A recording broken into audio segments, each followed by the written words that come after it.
One more Sabres question, and this is involving two guys who will not be on the team to start the season, two first-round picks. I'm hearing really good things from what I'm reading and listening and stuff about Savoie, Matt Savoie, and Kulich, man. And you again, now you were there. This is the cool part. Now I love this on the podcast, even if it's just practice. I can be like, all right, Joe, you're there, you're watching these guys. What are you seeing from them? I love Kulich. I think his play he's dynamite. So it's not Kulich. It's Kulich. Kulich. I got to make sure I don't butcher that. You kind of have to get a little phlegmy, like in the back of the mouth. Kulich. We've been trying to get like the pronunciations 100% correct for all these guys, which is only fair. Right. Sure. Because it's their name. We should be able to say their name right. But Kulich is very impressive. He's not a guy that's going to make the roster, the NHL roster right away. Right. Unless things get really crazy or there's a bunch of injuries, whatever.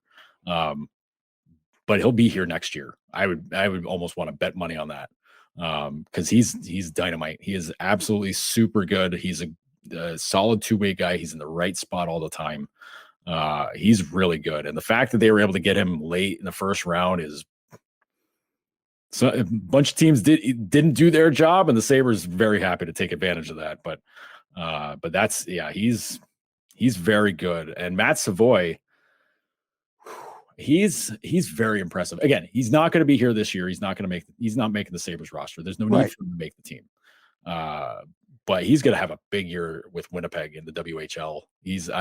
I want to catch some of those games and find him some stream of them someplace and see how he looks. But Savoie's the real deal. He'll be on the Sabres next year. I would bet anything. So I don't know where these roster spots are going to come from, but these are guys that are going to make a very strong push and probably be on the roster next season. Before we transition into our starting five draft, it gets me thinking about a year or so ago when we would be doing these podcasts right around this time of year, and you were coming off an off season where the best player by far, Sam Reinhart, the most consistent player, gets traded.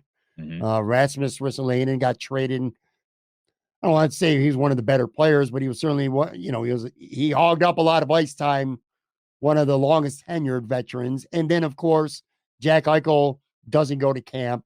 It's a matter of time, but he gets his captaincy stripped from him right close around this time. And then, of course, ultimately he ends up getting traded, but you knew that the Jack Eichel era was over.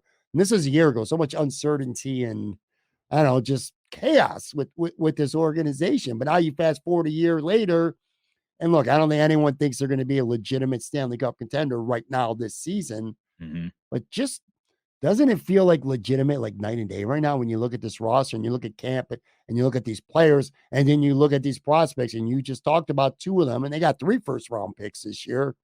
I don't know, man. Things just seem to be different right now. And if you're a Sabres fan, it just seems like there's a lot more to be excited about right now than there was 1 year ago at this time. Yeah, it really is a night and day thing. And it's extremely apparent talking to people down there. It's just the whole, I know the past affects the fans and the fans, that view is not going to change. I get it. It's sucked for a while. It's been tough.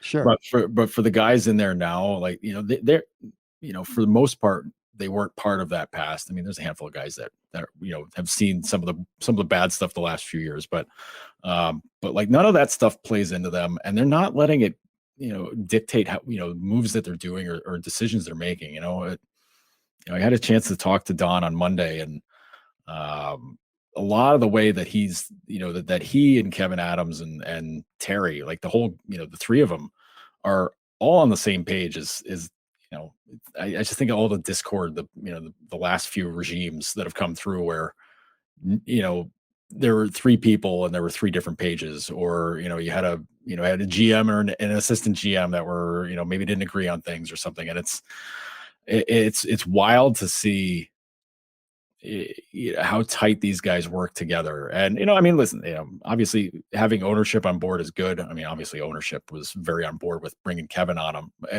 but the work that they put in together is it's very cool to see. And it should be a weight off of everybody's shoulders around here to know that these guys are all in the same. They're all working together. They're all, pulling everything in the same direction, and they got a lot of smart people, providing information with them. So it's very interesting to see that everything feels about like this is going in the correct direction. Like things are going to get better, sooner than not. So, which you thought that was the case maybe a few years in the past, where you're just like, yeah, this seems like a thing that should go, and then some of these same old happens, and you're like, oh well, yeah, of course it didn't work.